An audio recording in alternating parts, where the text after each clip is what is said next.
തിരുനാവായ മാഘമഹോത്സവത്തിലേക്കുള്ള ശ്രീചക്രം വഹിച്ചുകൊണ്ടുള്ള രഥഘോഷയാത്രയ്ക്ക് തമിഴ്നാട്ടിൽ വിലക്ക്.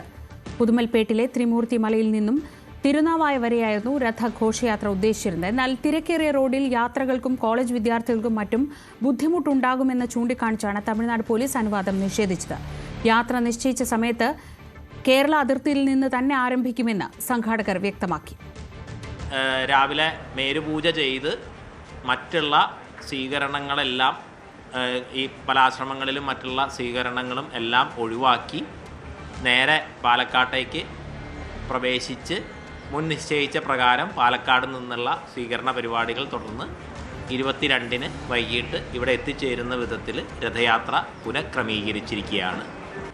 ഭാരതപ്പുഴയുടെ ഉത്ഭവസ്ഥാനമായ തമിഴ്നാട്ടിലെ ഉദുമൽപേട്ടിലെ ത്രിമൂർത്തി മലയിൽ നിന്ന് ആരംഭിച്ച് പൊള്ളാച്ചിയിലൂടെ വാളയാറെത്തി കേരളത്തിലേക്ക് വരാൻ ഉദ്ദേശിച്ചിരുന്ന രഥയാത്രയാണിപ്പോൾ തമിഴ്നാട് പോലീസ് തടഞ്ഞിരിക്കുന്നത്.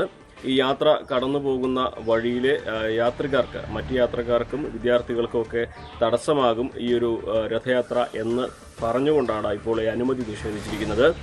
ഇതിന് നേരത്തെ തന്നെ അനുമതി തേടിയിരുന്നെന്നും എന്നാൽ സർക്കാരിൻ്റെ ഭാഗത്തു നിന്നും തികച്ചും നിഷേധാത്മക സമീപനമാണ് ഉണ്ടാകുന്നതെന്നും സംഘാടകർ അറിയിച്ചു. അതുകൊണ്ട് തന്നെ ഇനി രഥയാത്ര കേരള അതിർത്തിയിൽ നിന്ന് നിശ്ചയിച്ച ദിവസം മുതലേ തുടങ്ങുകയുള്ളൂ എന്ന് സംഘാടക സമിതി അറിയിച്ചു. 22-ന് ഇവിടെ തിരുനാവായിൽ രഥഘോഷയാത്ര എത്തിച്ചേരുകയും ചെയ്യും.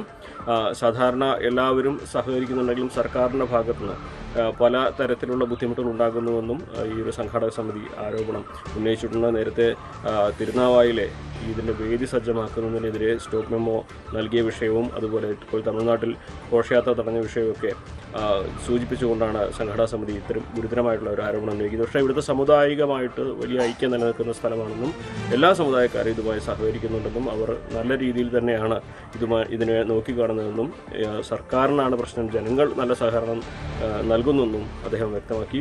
എന്നാണെങ്കിലും ഇതുമായി ബന്ധപ്പെട്ട് കൂടുതൽ നടപടികൾ ഇത് തമിഴ്നാട്ടിലെ അധീശങ്ങളാണ്, അതായത് ആശ്രമങ്ങളാണ് ഇതുമായി ബന്ധപ്പെട്ട കാര്യങ്ങൾ നിശ്ചയിച്ചിട്ടുള്ളത്. അതിനാൽ കൂടുതൽ കാര്യങ്ങൾ ഇനി ഇതിൽ പറയാനില്ല എന്നൊരു നിലപാടിലാണ് സംഘാടകരുള്ളത്.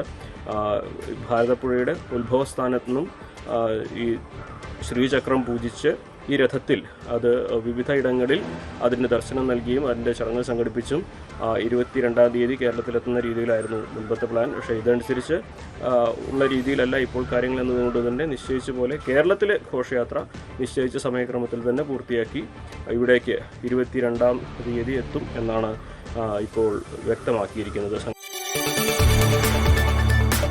കൂടുതൽ വാർത്തകൾക്ക് News 18 Keralam YouTube channel subscribe ചെയ്യുക.